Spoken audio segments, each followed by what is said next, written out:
It is time to take a look at the Dart Zone Max Tomcat. Like many of you, I'm sure, I stumbled upon a fantastic deal maybe a month or two ago. I don't remember when exactly, but basically it appeared that Target had mispriced the Dart Zone Max Tomcat blaster, normally approximately $70, and they had priced it at $7.50. So needless to say, I picked one up. Contents: 1 Tomcat Super Drum blaster, 1 Super Drum, a muzzle brake, a stock, an eyewear gear, I guess that's, yeah, protective eye gear, stock rest, 50 darts, and 2 tactical sights. So here we go, we're just going to take a look.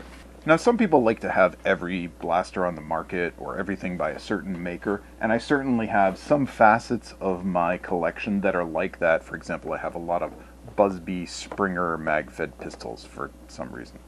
But when a new product comes out and it's not necessarily completely revolutionary and it does largely the same thing as other things I already have, I don't necessarily get it, even if the product itself is very nice. So I was going to pass on the Tomcat and other offerings like the Dart Zone Pro Mark I and things like that. They are certainly nice, but they don't necessarily do something beyond what things I already do. However, at the $7.50 price, I could not pass up getting a Tomcat. Alright, we got some directions. I may or may not need to make use of those. We have a little brochure from Dart Zone showing that their darts are #1, period. Do not return to store. There's an email if you have questions about your product.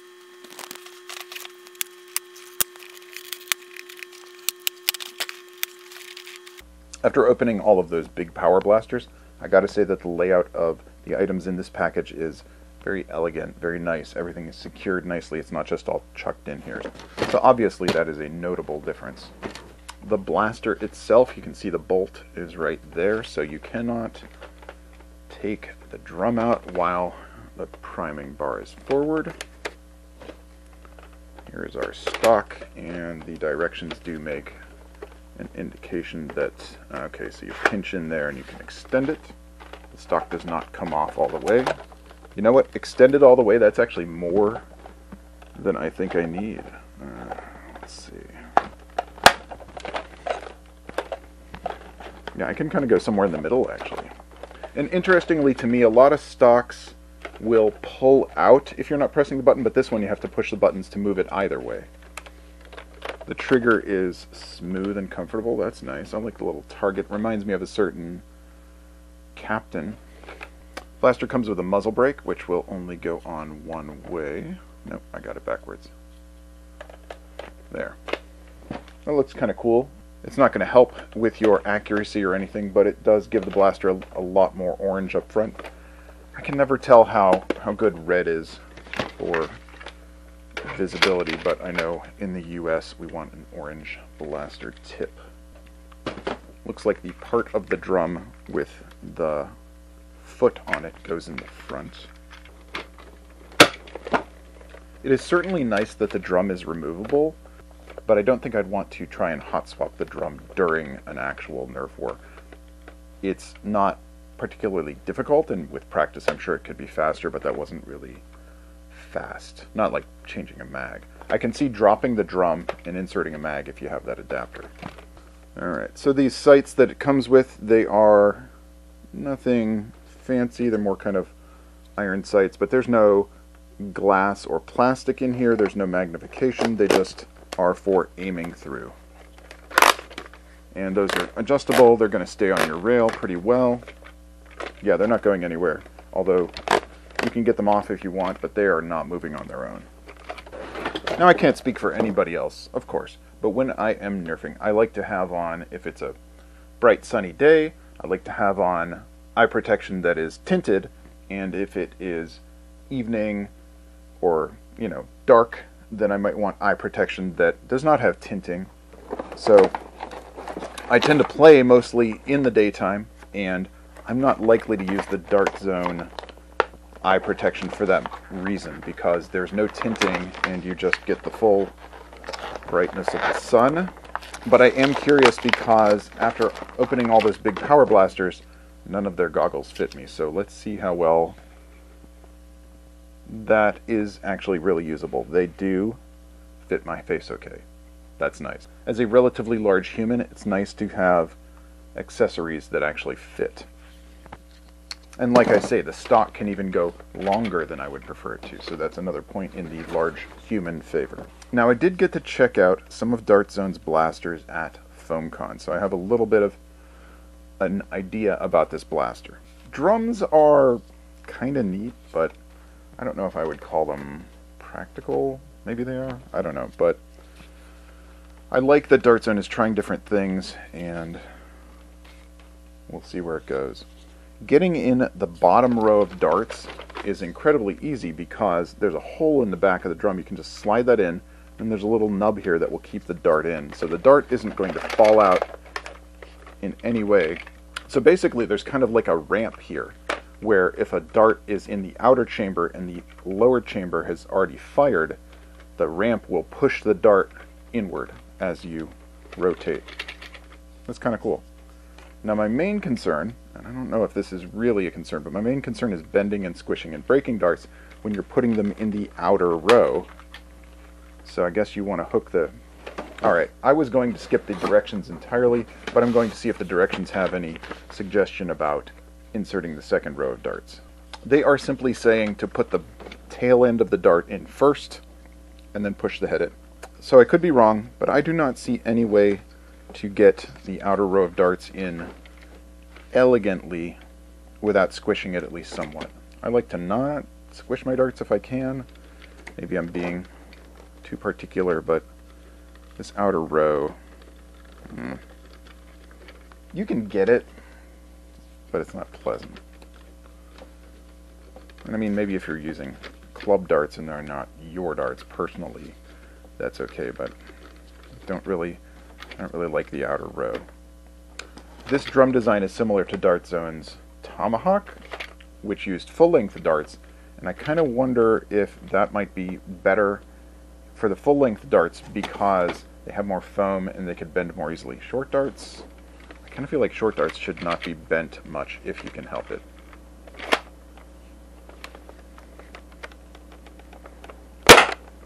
That's a spicy meatball.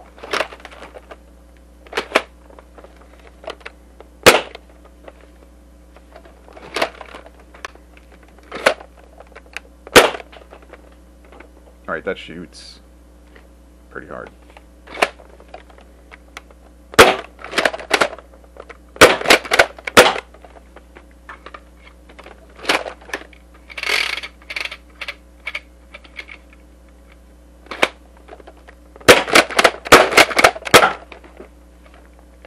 You know, I gotta admit, right off the bat, even though I have a little bit of issue with putting darts in the outer ring, the action of the blaster is smooth. I like it. It's really enjoyable.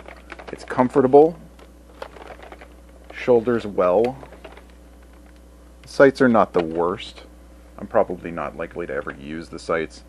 As I mentioned earlier, I do have a number of other Dart Zone high-end products. So here is the TOMCAT together with the Striker. They are about the same length. The Striker in its stock form is a tad shorter. Well, I have the stock extended. In stock form, these blasters are almost identical in length, given that this is removable, and in the case of my Striker, it has a brass barrel, so normally it would only come out to here. I find the Striker moderately comfortable, but this is good too. I guess I don't really have a strong preference between vertical and horizontal and angled foregrips because they're both comfortable. You can definitely get a easier grip on some of the vertical ones, but then you have more torque. I do tend to worry about things like thumb hole stocks and hand guards, but this hand guard for me personally does not interfere at all with my hand. I can get all of my bottom 3 fingers around there no problem, and I'm not even touching the hand guard, or at least not noticeably. My understanding is that in stock form the TOMCAT actually hits 170 FPS, which exceeds other Dart Zone blasters, and that's amazing. Here is the TOMCAT with a Nexus Pro. Again, these are almost identical in length. The Nexus Pro kind of set the standard for Dart Zone high-performance, moderately priced blasters. It really broke ground. Given that I have a Nexus Pro, even though this shoots 170 stock, I still can't see having paid full price for it. It's nice to have in my collection for $750, and I think I will use it at some events. But the main thing that's going to make it mostly useful for me is if I get one of the mag adapters, because having just the drum, that is not sufficiently to my liking. I get that inflation is here, but I'm not really sure why this one costs $70, whereas the Nexus costs $50, and the Striker, when it initially came out, cost $50. Sure, you get different accessories, but I don't necessarily see the drum as being worth another $20 or 40% of the cost of the original. If I did not have a Striker or a Nexus, I can definitely see looking towards this one. Although at this point in time, given that the Game Face Try-On is out, I'd actually get that instead. But the Game Face Try-On cannot currently be found for $7.50. This is certainly a cool offering for Dart Zone, and I can see some people being into the drum thing, me being kind of, it's alright. I can see some people completely hating the drum and not wanting this, and that's their choice, of course. So $70 for me, not really. $750, absolutely. What can I say? In this case, it just works out right for me, but it's not necessarily the case for everybody, but we'll have to see. If you enjoyed watching this look at the Dart Zone Tomcat, please like the video and subscribe to the channel. It would be much appreciated. I hope you enjoyed this quick look at the Tomcat. Maybe we'll do more, maybe not. But thank you nonetheless. See you next time.